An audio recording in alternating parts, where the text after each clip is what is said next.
going to graph the planes. Okay? So you see how it changes? So now it's finding all of the intersections. The reason it's doing that is now it's not referencing this list of 3 VREPs against a single, it's not doing longest list matching,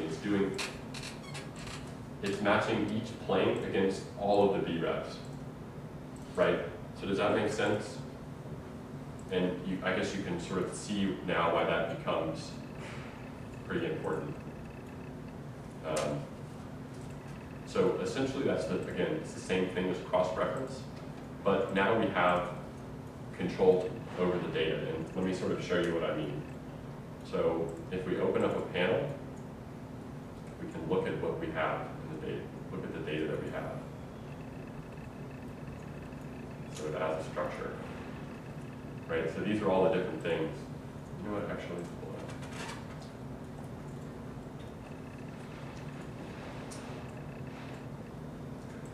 So this sort of represents the structure of this tree. In fact, we can even look at it sort of as a tree. I think it's probably more useful to look at it here, but essentially you see how there's certain patterns that emerge in these little addresses. So these three addresses here represent. Actually, hold on. Sorry. Clear this tree out.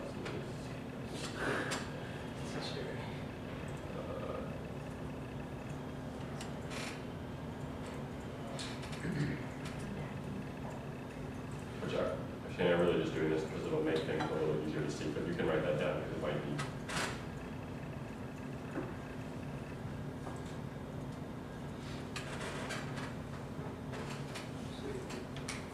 So what's happening here?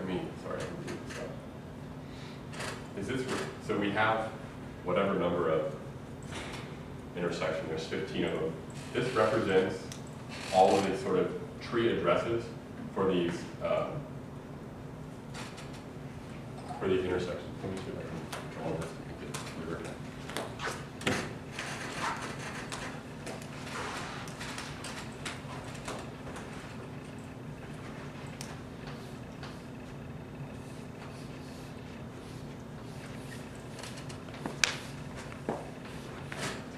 Right? So we've got the outside volumes, inside volumes. So what this is telling us is that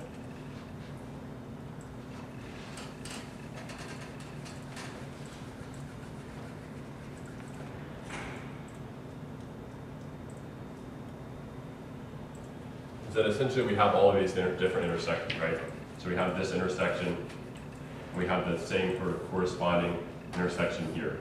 So this one's address in this tree structure is probably, let's say that it's this one, right? So it's 0 to 0. This one's 0 to 1.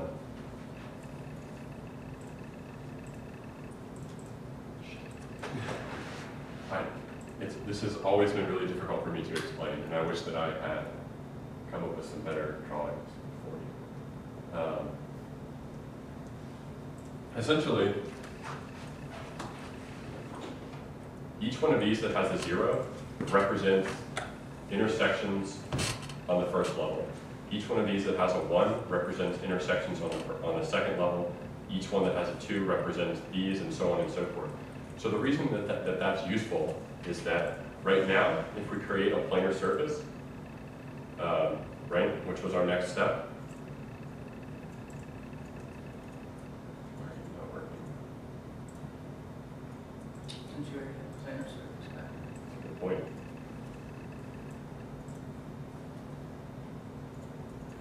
Right, so we have a bunch of overlapping surfaces.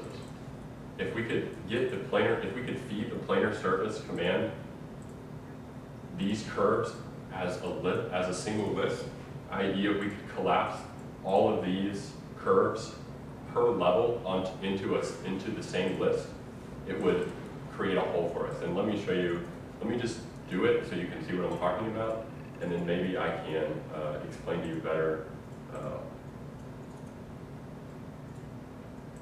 how I'm accomplishing it.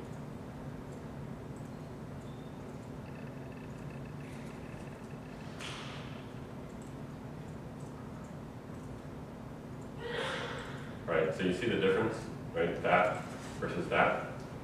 So what we've done is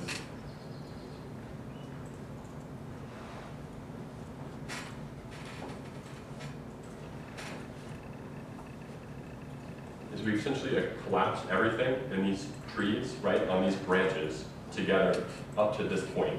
So all of the paths that exist on these sort of discrete branches, right, at 0, 0, 1, 0, 0, 0, 1, 1, 0, 0, 1, 2, now when they come out of here,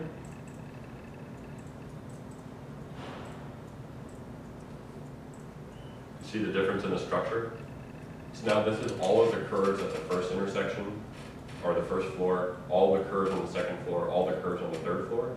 And that's why when we feed them into the planar surface, because it's treating them all sort of as a group of curves, its automatic and default behavior is to sort of subtract holes. And it's the same, just like if you did it in Rhino, right? If you had multiple commands and you did planar surface, it would sort of recognize that as a hole. Grasshopper is doing the same thing. Does that make sense at all? At least why we need to get from here to here? Maybe? No? Sandra, you look confused? Can we just do that and you tell us in order what the components are? Okay. Unfortunately,